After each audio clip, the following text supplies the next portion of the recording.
Last week on Shipwrecked. Hey, ahoy there, John. That's my line. What are you butting in for? That's your bit. Okay. Of course it's my bit. It's always been my bit. You worry about your own bits. Jesus Christ. Last week on Shipwrecked, life on the island took a particular turn for the odd when we found John Wilson stark naked in an oversized pot of soup, soaking his bits, smoking his bits, not mine, John, amongst the carrots and onions. The rest of the crew were as shocked as the vegetarian tribe who found him swanning about in their main course. The seagull tried not to look. Petra got pissed to block it out. Kev flapped his wings but couldn't fly, and Brad and Gav decided not to talk about it, while Jimmy found Wilson's sister washed up on the beach and sang the Beach Boys classic, God Only Knows, as he spun in circles across the sand, becoming dizzy enough to lose his footing and cave in part of the new sandcastles Brad had been building to fill in the time between episodes. Oh, fuck me, Jim. Why don't you ram a plane into him next time? Sorry, I can rebuild it. I'm just so excited. I found Wilson's sister. I missed her so much. Ah! She's got fucking crabs! I can't believe it! Wilson's sister, why? This week Jimmy discovers Wilson's sister's been playing the field during her time in the drink as he finds a hermit crab inside his beloved tennis ball. He feels crushed, torn apart, unable to Jimmy, are you able to continue? Yeah, why? Well, because of the whole Wilson's sister having crabs and that. It's okay. I got a phone number off one of the tribeswomen last episode, just before we did the runner from the cookout. Phone number? Yes, a phone number. Don't ask. Stop the music. Right. What was that sly little mimic of my voice you just did? That was my best impression of the narrator. Do it again. Phone number? Don't ever do it again. Be warned, Jim, be warned. Turn the music back on, let's get on with this. Okay, can you continue because of all the Wilson sister and the dirty crabs and all that inside her? Basically, are you worried about the filth of Wilson's sister? Nah, that's okay. I got a phone number off one of the tribeswomen last episode, just before we done the runner from the cookout. Phone number? Don't ask. Why? What's going on, Jim? Because I made it up. And if you go snooping around asking questions, then I'm probably going to let the cat out of the bag at some point.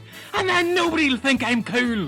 What cat? You know, I don't like cats. It's true. I fucking hate cats. I don't really hate cats, but I mean... For fuck's sakes, can you get on with it? I've got a brisket in the oven and I want to get this done before it spoils. Hey, jockey.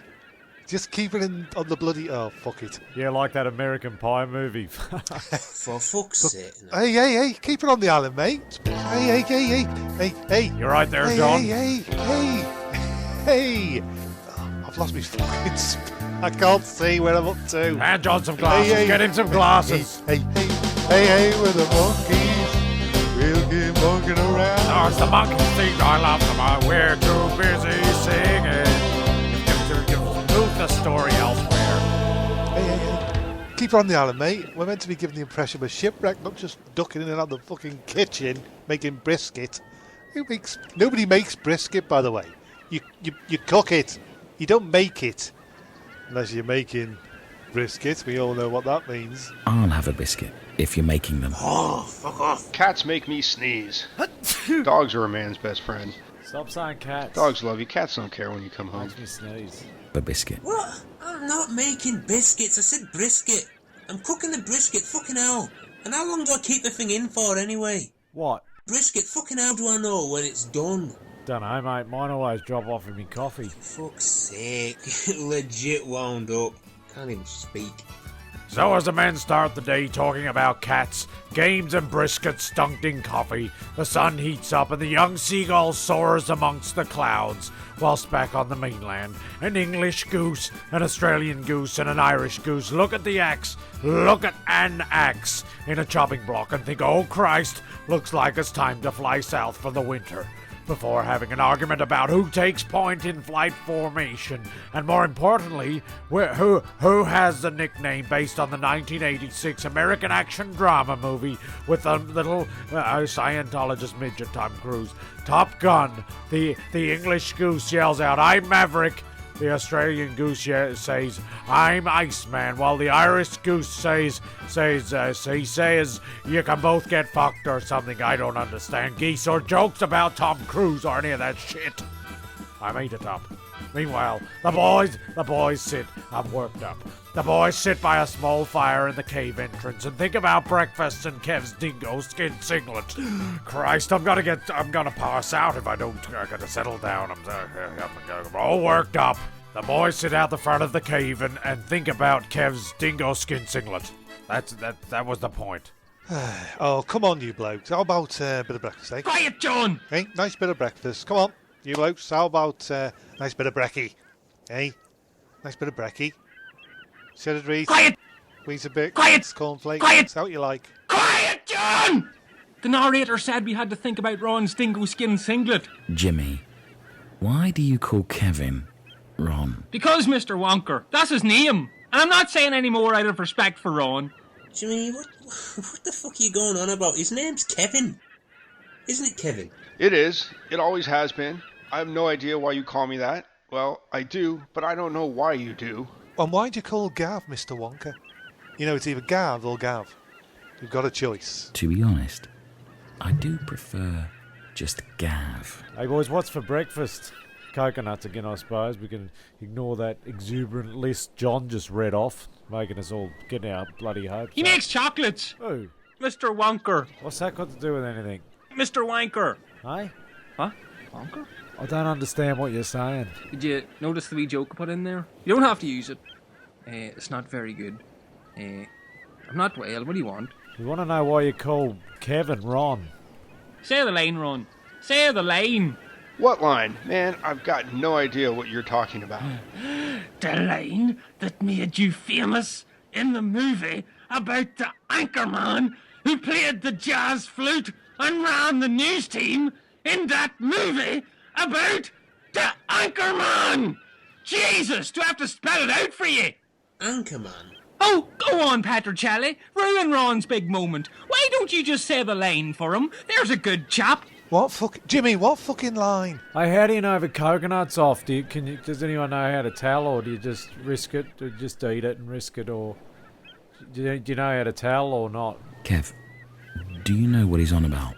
Or whether he needs medication? And don't forget, we need to mention your dingo skin singlet. Okay? Oh, yeah, right.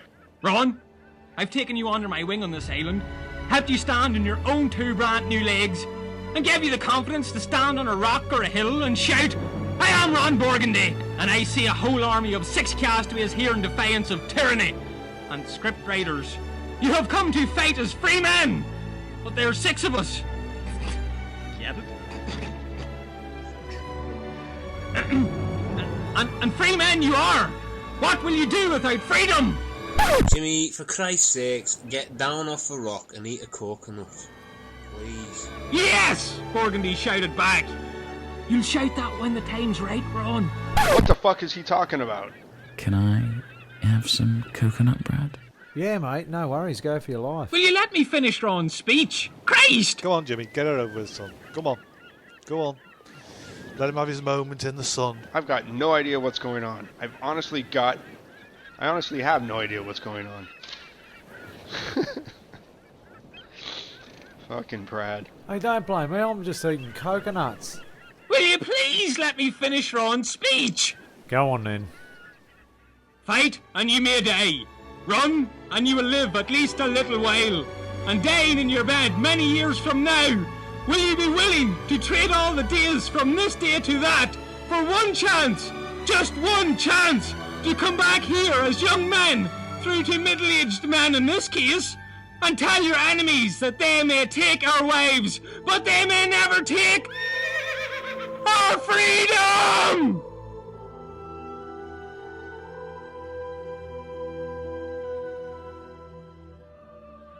That's for speech out of Braveheart, you knobhead. He's right. And it's lives, Jimmy. What? He said you said lives, not you said. He said it's lives, not wives. You said lives. What? You said wives. What? You said they might take our wives, but they may never take our freedom, and it makes no sense. It does if you want them to take your wife. Well, why would Kev stand up, rally the troops together, then sing out to our enemies that they could come and take our wives? Besides, I'm divorced, I've got nothing to give. Well, I spoke to your ex-wife, and she told me she divorced you because of your addiction to wind chimes. She said she hadn't slept in years. You monster! Dickhead. Just out of interest, what was Kevin's line? Ah, forget it. So after all that, you tell us to forget it. Ah, fucking hell. It's, you stay classy, San Diego. It sounds better when Ron grows a mustache and says it. Oh, fucking hell, dude. I've never said that in my whole life. What about your dingo skin singlet, Kev? No, I've never said that either. Oh, Jesus wept. What the fuck does Jesus what even mean? So as the boys sit back cracking coconuts on the rocks and spilling milk without crying, the young seagull looks sad due to the memory he had as a chick and wonders why he ever had the sex change. Which reminds me of the time I went to Thailand and I was in port and I went to this bar and I was drinking the rum.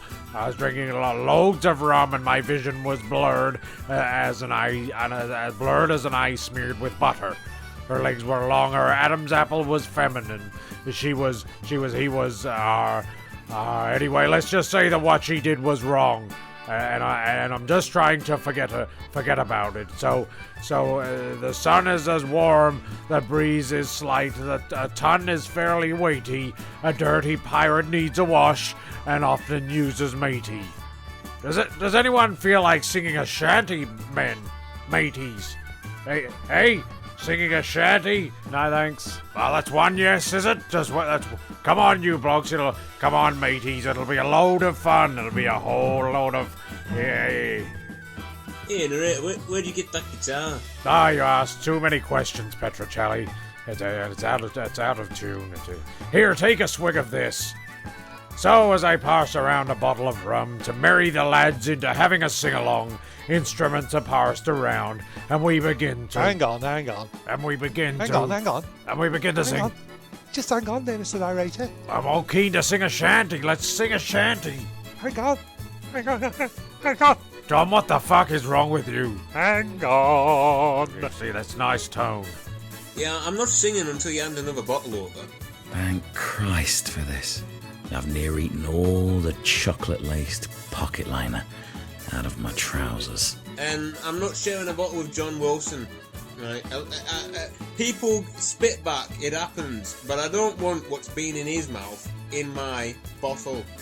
Isn't that right, Jimmy Poodle? I remember I drank so much this one time I woke up and all I had on was a sock puppet. Jesus Christ. Pass it here, Jimmy. Pass it here. The puppet? The puppet. The fucking rum, you tosspot. Cheers, men. It's been a hell of a ride. Now, let's not get sentimental. Let's just sing the fucking shanty. You could just put the bottle down for a second. And Gavin, where are you going? Come back over and so everyone can join in. Sounds good. Now, with regards to this Irish tune, I can't do it. Oh, come on, Gav. I can't do it. As I went home on Monday night, as drunk could be, I saw a horse outside the door where my old horse should be. Well, I called me wife and said to her, I tried. She ran off with another. Why am I singing a song about crying? My wife ran off. Yeah, you're drunk, you silly old fool, and still you cannot see. That's a lovely sound that my mother sent to me. Well, it's many a day I've travelled 100 miles or more, but a saddle was a sound sure I never saw before. Fucking hell, fucking fire. We're so close. It's not at the right tempo. Calm down, Gav. Why aren't you singing? I am so sorry. Well, at least there's a tin whistle there. You can play the tin whistle. From now on, no more Irish songs. We've got, for God's sake, can't even speak. No more Irish songs. You're drunk, you silly old fool, and still you cannot see. That's a woolen blanket that my mother sent to me. Well, many a day I've travelled 100 miles or more, but buttons on a blanket, sure, I've never saw her before. But Gav, can you at least pick up the tin whistle and play the tin whistle? Don't just sit there where it's a team effort. Grab the tin whistle. I'll do anything, Brad. And as I went, fuck, I didn't know there was more! God damn you! Oh, that sounds great, Gav. Fantastic. He can really play the tin whistle, mateys. he can really play the whistle. So as the narrator sings a shanty, so as I sing a shanty with me stranded mateys, I start to sense the men are twiddling their thumbs and not as perked up as normal. The seagull is seen trying to moonwalk after watching the boys try to do so the last episode. John Wilson walked off during the tin whistle solo of the shanty. I saw a he's coat back. behind the door. What's where this, my John? old coat should be. He's waving a piece Well, I of paper called my around. wife, I said to her, will you kindly tell to me Take it away, who John. owns that coat outside the door? Where my old coat should be. Are you drunk, you silly old fool? Still you cannot see. That's a lovely parabolic that What? my mother sent to me. Disrespect. There's many a Oh. day in travel. John. 100 miles or more, but hair bags on a leather sack. It doesn't say anything about it with leather bags. I'd made the last bit. I can up on tell random. you're ruining the shanty. Oh, Oh, yes, God. Just have another drink. No more rum for Oh, John. oh, drinks forever. No drinks more for- rum. Drinks forever. That's it. Drinks Take forever. the bottle away. What? Give me the paper you're waving. Narrator. I can't 'Cause he understand a has- word he says. hasn't I done can't a drink understand a for word he years. says, and I just want Praise to. be What's the to piece of paper the you've got Lord. for me? God bless everyone. God, whatever. But Pat, what's this piece of paper you got? Just read it. Go on, mate. Just What? read it. Go ahead. Go Go ahead, on. narrator. Uh, Just read it. Go on. I'm trying to narrate a show, John. I can't. What do you mean? Just read it? Go on, mate. Read it. Ah, I'll make you a basket. ham woven. Hand woven, mate. Palm on palm. What is it? Hand woven, mate. Palm. Hang on. Hand woven. Palm on palm. I don't think I want it, John. It's difficult to say that bit. Well, if you don't say that bit, I'm not reading the lines. Hand woven. Palm on palm. Right, you got it that time. Don't go on about it. You don't have to go. Where are we? This section now is wonderful part. Wonderful. You'll enjoy this, everybody. Sit up straight. All right, John. Jesus Christ. As boredom strikes hard on the island, our normally perky... John, I've already used the word perked. If you can't use it, if you can't use them this close Just together... read the fucking thing. Just read the fucking thing. Go on. Oh, okay, Christ, I'm just saying. But I don't like being yelled at, okay? It's not wanted. Right, here we go. As boredom strikes hard on the island now. Now, where's my music? Put my music on. That can't work. That's better. As boredom strikes hard on the island, our normally perky crew try to think of ways to remove the terrible dried up non-fun times. Meanwhile, somewhere on a distant peninsula, a fantastic comedian called John Wilson. Hang on, John. Just keep reading. It's good stuff, mate. Go on, kiss you. It's good stuff. I wrote this. Hey, I wrote this. You know, I wrote this. Just telling me Mom wrote this. The dog's there. Pepper. Well, tell your dog to sit down, John, and hello to Mrs. Wilson. And well, I don't know what they're doing on an island, because they must be on the island, because we're all on the island, and that's the image we're trying to portray, John.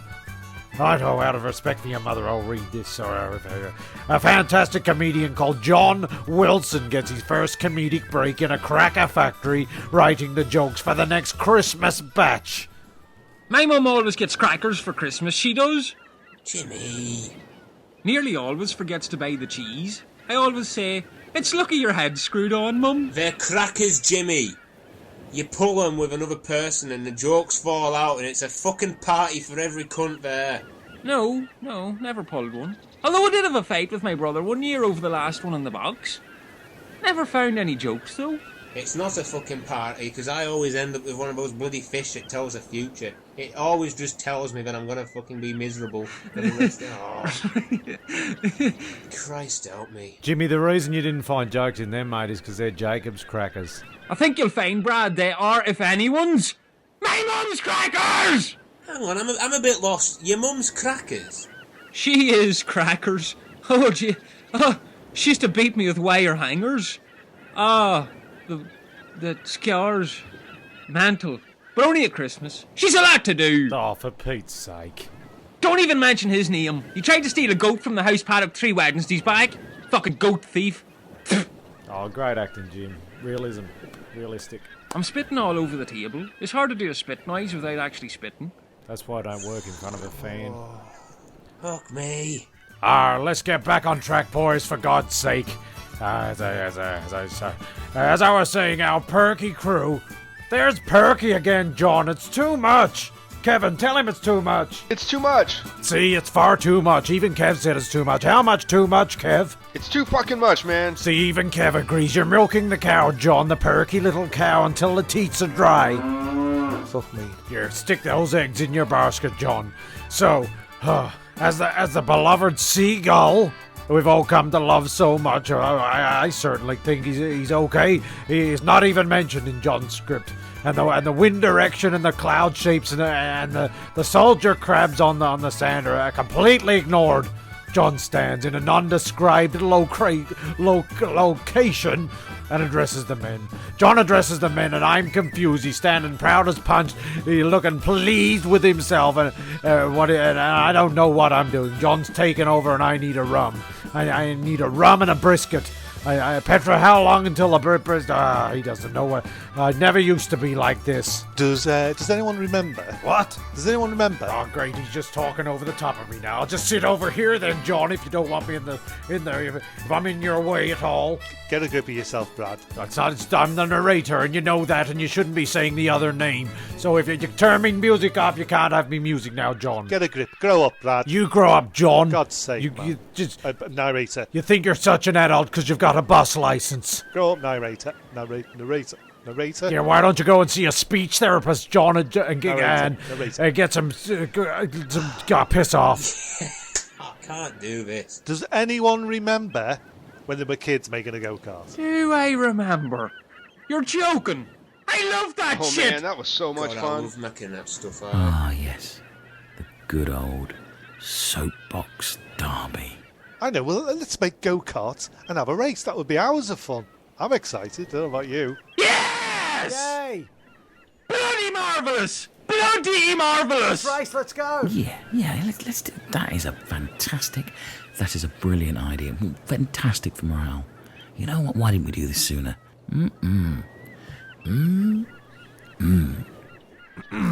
I think I may have some wheels we can all use in my storeroom back at the cave. Aye, and there's plenty of wood to be had with all that. That's what Wilson's sister said. Oh, I get it, wood. Slut! Jim, pull yourself together, mate. Sorry, I just thought... You just thought it was a cheap joke about an erect penis. He was talking about trees, the wood out of the trees. Hey! I will run back to the cave and get the wheels, if that's okay with you, Mr. Wonka. This isn't a Brad Maclean line. You can tell. Suck eggs, John. I'm still back here listening. Sorry, I just thought that... Oh, Jimmy, don't upset yourself. It's John's fault. There's a part here where it says you got to go back and get the wheels. Go back and get the wheels. Hey, I'll run back to the cave and get the wheels. If that's okay with you, Mr. Wonker. It's Oh. Never mind, Jim. Yes, you can run along now and get all the wheels. Right, well, what we're going to call this race then? It needs a name. Okay, go. Let me think. Just let me think. Just give me a moment. Don't strain yourself. All right. Steady on, son. How about Super Duper Fantastic Troop Island Bumper Fun Time Soap Box? Oh, fuck it. It's a bit explicit, John. I wrote it and got it wrong. How about Super Duper Fantastic Troop Island Bumper Fun Times Super Soapbox Derby? Pardon? I said, you listen, watch my lips. Super Duper Fantastic Troop Island Bumper Fun Times Super Soapbox Derby. What the fuck have you been eating? Or smoking for that matter? Come on, it's a good name, don't you think? It's a good name, don't you think? Whatever, John. Hey, I made that up, you know. Made it up myself. Jesus Christ. Right! I've got the wheels! I'm so excited! That's great, Jimmy. Thanks for getting the wheels. John's come up with a great name for our adventure today. super duper fantastic. Fan-fucking-trastic. What? Super duper fantastic trooper. Island bumper fun times super soapbox derby. What? Yeah, he's called it the Super Duper Fantastic Troop Island Bumper Fun Time Super Soapbox Derby. Duper Super Troop Bumper Island Times Fun Sup. Duper Super Troop Bumper. Again. This is going to be the lane. There's always one that fucks me right over. No. Watch my lips. It's Duper. It's super duper Troop fantastic Times Fun Troop Soap Super Island Bumper Box Derby? Fun Oh, shit! Time. I forgot the word fantastic. Fantastic! So that's Troop Duper Bumper Duper Island Times Soapbox Super Derby? No. Oh well, I'll tell you what, I'll write it down with this pencil I found. Hang on, where the hell did you find that bloody pencil? Found it! Next to the lighter in Brad's pocket. Here, look at this! It's even got a little rubber on the end in case you make a mistake. You're making plenty of those. I mean, I'll let the bloody wheels slide, but where'd you get that pencil? Because that's what's important. You've got a cachet of wheels and snow globes and child slaves, but a pencil is my concern. Oh. So, as the boys finished gathering the materials needed to make the go-karts for the Super Duper Fantastic Troop Island Bumper Fun Time Super Soapbox Derby, Jesus Christ, John, it just shows the stupidity in your writing, I must say. Meanwhile, on a faraway land, in a real Oompa Loompa steals a chocolate bar from the real Mr. Wonker and is suspended for suspected theft after sticking it up his jumper. The incident makes the headlines the next day in the local paper, but I don't read the paper or believe in Oompa Loompas or any of those Smurfs or two-headed pigs, for that matter, although I know there's been such things on farms and stuff. Like I just don't like to think about it or any of that stuff. Keep reading, Brad, keep reading. I'll tell you once, John, and I won't tell you again unless you don't hear the first time and need to hear it again, and then in that case, you'll make a complete fool out of me, and that's probably what you're playing at. Is that what you're playing at, John? Oh, for Christ's sake. Just remember, I'm not just a puppet for you to put on your little stage, John Wilson. Okay, alright. Meanwhile, in a faraway land, a real Oompa Loompa steals a chocolate bar from the real Mr. Wonker and is suspended for suspected theft after sticking it up his jumper. The incident makes the headlines the next day on the front page of the local paper, reading, Oompa Loompa sticks it up his jumper. The case continues. You happy now, John? I had to put on an accent and all to do that, and I'm all worked up now, and I'm not happy at all. I'm dizzy and lightheaded. That's what I am, John. Dizzy and lightheaded. Hey, that's well done. That's good thing, that. I like that, don't you? Oompa Loompa up his fucking jumper. It's a good gag. It's an old thing we used to say when we were kids, isn't it? Well, what was said in the playground should be left in the playground, in my opinion. Talk about a hard day at the office. Right, I think that's all the stuff we need. Can we pretend we're all famous racing drivers? Oh, I love that idea. I'll be James Hunt. Pardon? I said, I love that idea. I'll be James Hunt, Gav, the great British Formula One driver. You know, James Hunt. Okay, then I will be Emerson Fittipaldi. Sounds like a condition. Okay, let me think. I'll be, Nicky, what's his fucking name? Louder. Nicky something. Louder, mate. His name's Louder. His name's Nicky. He's a F1 driver. What's his fucking name? His name is Nicky Louder, Jimmy. Jesus Christ. Well, why didn't you say so? I've got to be honest, I don't remember his name being that long. Or religious. Nicky Louder, the bloody Formula One. Nicky Louder. He got burns in a crash, and his name's Nicky Louder. Louder. Nicky Lauder's not that long. 5 foot 7.5 inches. There you go. Thanks, Kev, our resident stats man. That's shorter than me. Taller than Gary Coleman. Gary Coleman, from the TV show Different Strokes. He is not a race driver. Don't bring race into it, Gav. It's unprofessional, it's unnecessary, and to be honest, I expected more. What are you talking about, Willis? Enough. Jesus wept. Don't you, John, you don't get to say Jesus wept. I'm sick of people. I say that. No one else says it. I say it. And now everyone says it like it's the fucking hot potato. You're all fucking there going, you speak like an idiot. But whenever you're stealing me, you're sniping me. You're sniping me bloody words. Go back to saying what you say, John. Like, do you want to get in me van? God help us and save us. Fucking no. John, give me a look at that pen. Too slow! Narrator, I got the pen back!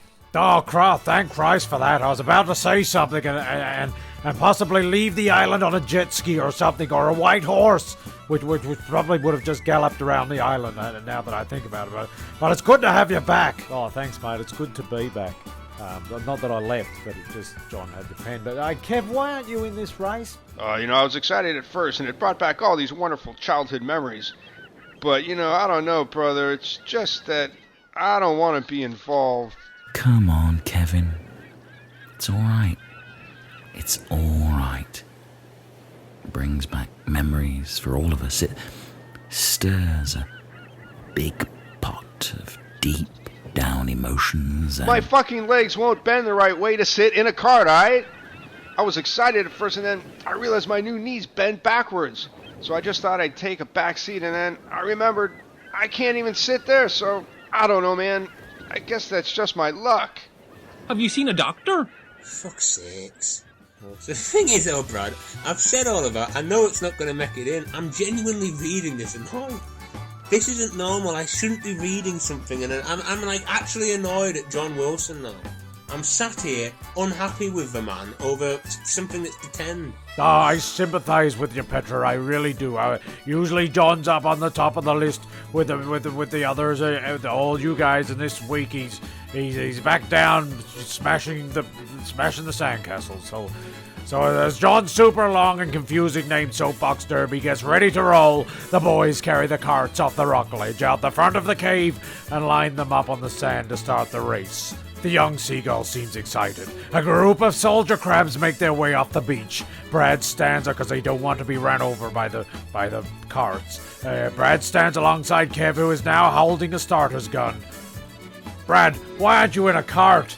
Sorry, mate. Sorry, guys. If Kev's out, I'm out. It's nothing personal. I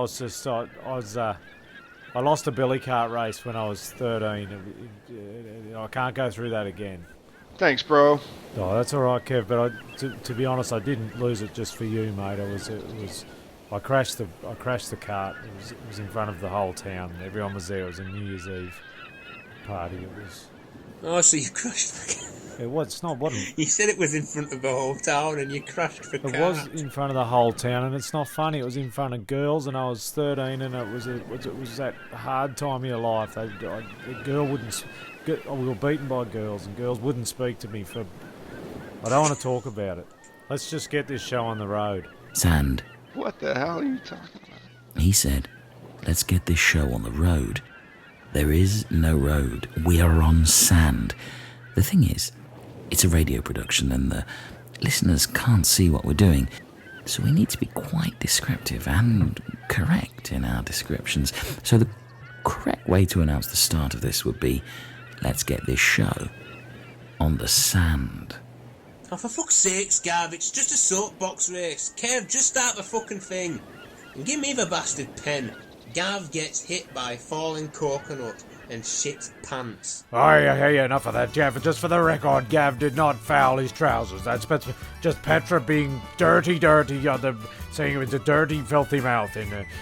So after much mucking about, the race is all set to go. Gav's there with his clean trousers. Petra's in, all the boys are. John's there, and Jimmy, and Brad and Kevin are standing at the starter's line, and the crowd is made up of a few face-painted coconuts and a taxidermied fox standing near the finish line for effect, and a safeguard to keep the rabbits off the track. If by chance there was to appear a few rabbits, that probably won't happen.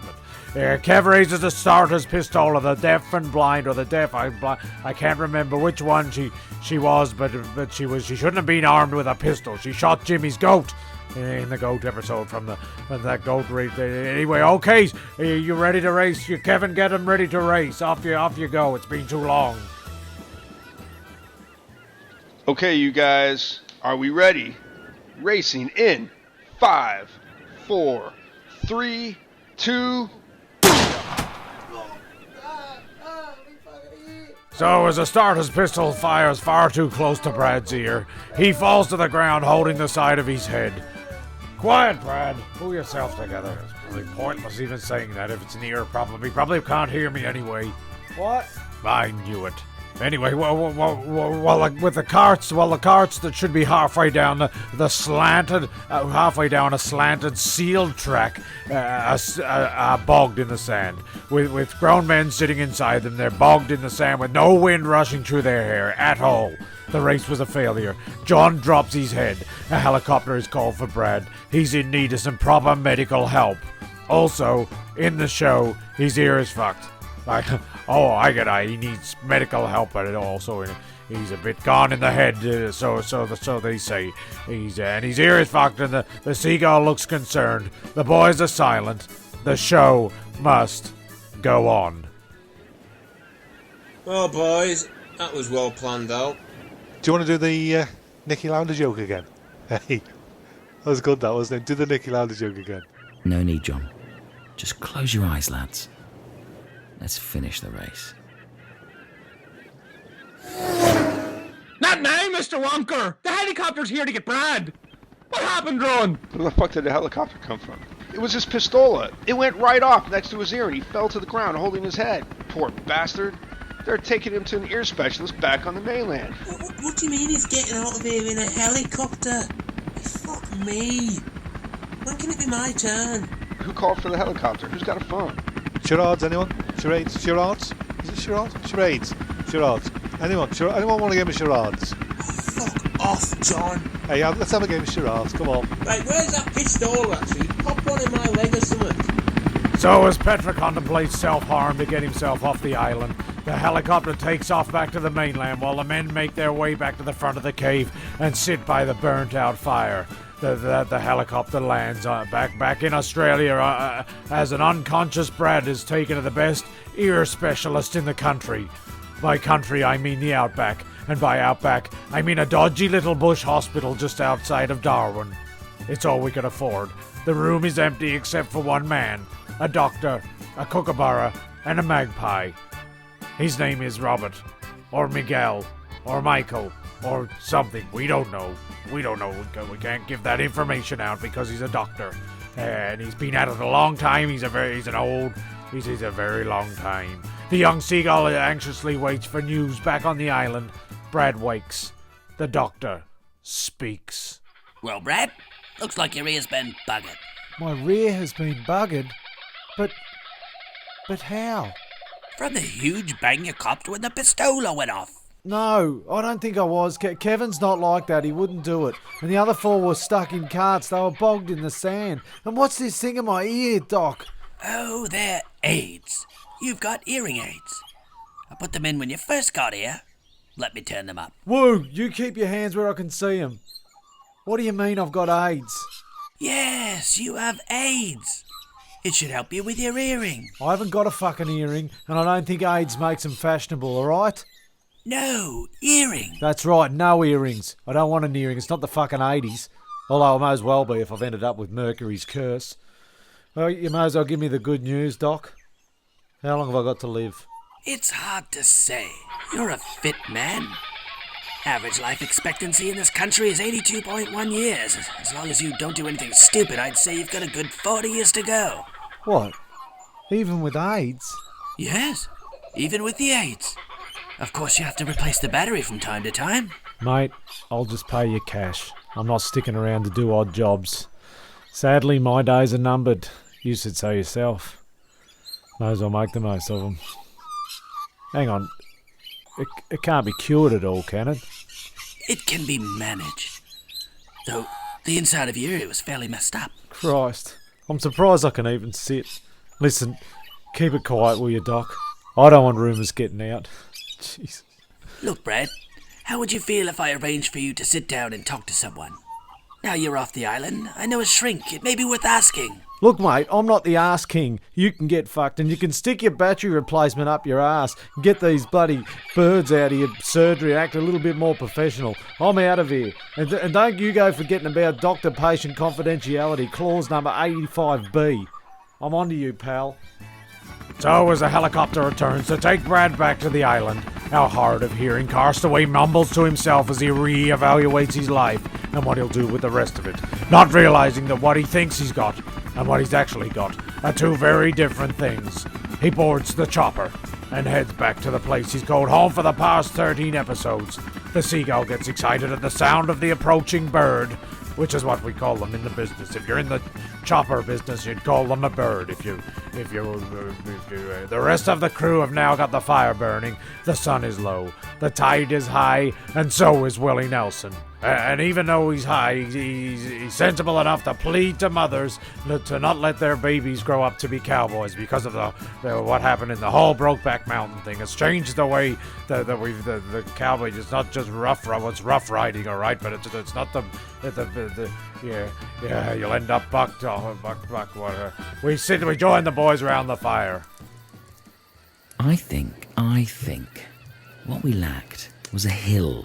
I mean, here goes John, trying his best, throwing out ideas. Crushing the dreams of potential future race champions. Yep, Martin Luther King. No, Jimmy, what he meant was... Do your legs really bend backwards, Ron? Yeah, it's fairly standard practice for a set of emu legs. I thought you would have known that. I think you sure he didn't sew them on backwards? No, the feet would be the wrong way then. But his knees would work properly. They do work properly. Not in accordance to the traditional Russian Cossack dancer's handbook I've got here. It definitely says the knee has to be facing the other way. Why the fuck do you have a traditional Russian Cossack dancer's handbook? I know, just do. Oh, look, here comes Brad. Hello, Brad! Hey, Brad! So, Brad, all good with your ear then? Me ass is fine, Gav. Don't go on about it. What did the specialist say? What?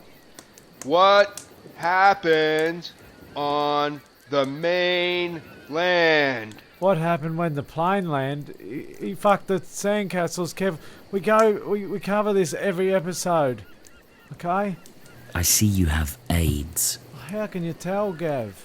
Oh yeah, so he does. Are they for your hearing? For the last time, I don't have a fucking earring. It's from the holes from a darts incident at the pub. I haven't got earrings. All right. Everyone calm down, calm, settle down. Settle down now. We used to have a teacher that did that as well. Settle down. He couldn't say, settle down now, everybody. I haven't got a fucking clue what you're saying, John, but it better not be about me AIDS. All right, come on, settle down. I can't sit down. What's wrong, Brad? Yeah, what's your troubles? Tell Uncle Jim. Tell Uncle Jim before he gets really angry. I'd stay away from anyone calling himself Uncle Jim. Fuck me. I've read some weird lines in Shipwrecked, but this one takes the fucking biscuit. Who's making brisket? I thought it was Petra, not you. I need some time alone. I'm going for a walk along the beach. I need some time to reflect. If you find a puddle, you can see yourself in it in the right light. Not that kind of reflection, you knobhead. I don't like calling Jimmy a knobhead, can I just say? Brad, wait up. He won't hear you. Because of the AIDS? Yeah, they must be turned down. Oh, fucking hell. Oh. So, as a mixed-up half-deaf Brad walks towards the setting sun, the rest of the cast follows a short distance behind. Some of them singing, some of them just moving in graceful motions to honor to support the AIDS awareness, or something like that. The sound of music drifts across the beach. Our tone-deaf, out-of-key man with the hearing aids sings to reflect his feelings. Kevin yells out, "I love Bruce Springsteen." Jimmy simply thinks of Tony Danza. The seagull cries. How long is the fucking intro? Shut up, mate. This is meant to be an emotional part of the show. This is the big point where I walk off because of the... Quiet. Can't still go on. Quiet. Just counting down.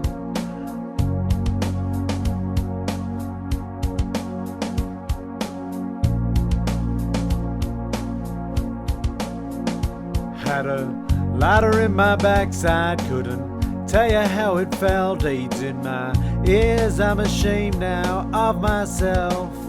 Saw my reflection in a rock pool, didn't know my own face. Oh riders, are you gonna leave me wasting away on the beach of Shipwrecked Season 1? You're singing that really well, Brad.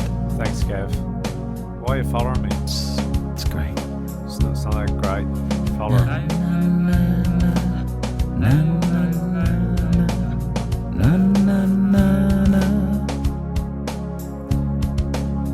Walking on Jimmy once, he was as hot as stone. I heard Wilson's sister's vocal moans. At night I'd hear John Wilson crashing planes. My dreams were smashed as castles. What a shame on the beach of Shipwrecked Season 1. Voices of friends vanished and gone. Na, na, na, na, na, na, na, na, la, la, la, la, la, la. Ain't no mermaid gonna greet me. I have a seagull as my friend, and my clothes don't fit me no more. I walk 1,000 miles just to slip this skin. Just to slip the skin. Night has fallen and Gav's awake. We have survived another island day. So Kevin, run my brother. Petra's on the piss. Can we just keep living on like this on the beach of Shipwrecked Season 1? Ain't no angel gonna greet you. It's just you and I, my friend. They don't fit you, Brad.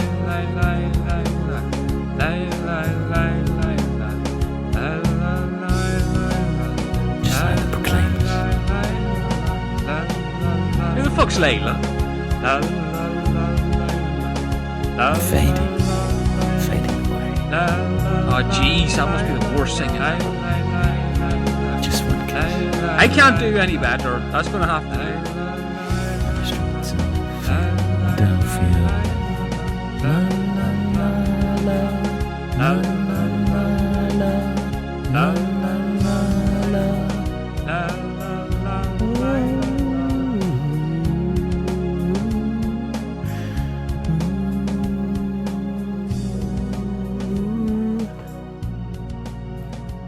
Just freestyling there.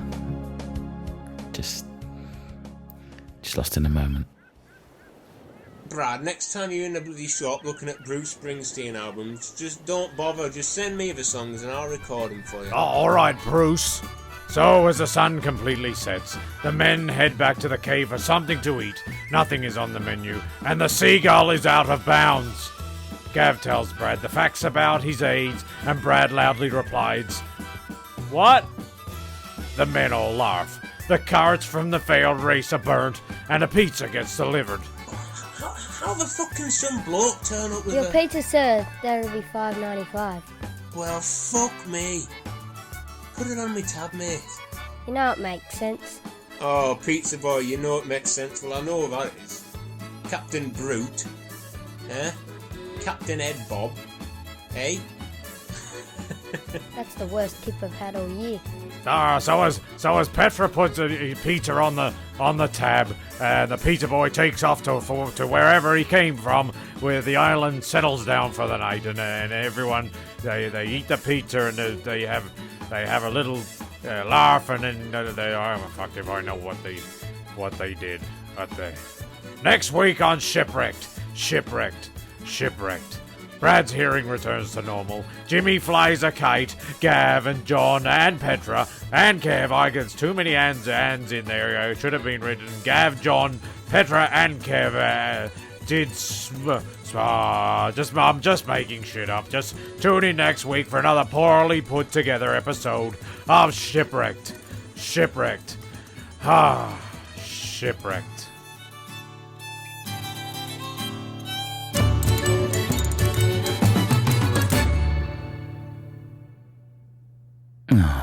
was lovely. Just got lost there. I was just reading the last bits. It was lovely. That was really lovely, that. Thanks, Brad. Blimey, hey. It's just great. Quite emotional. Cheers, mate. Sorry about the Botswana thing.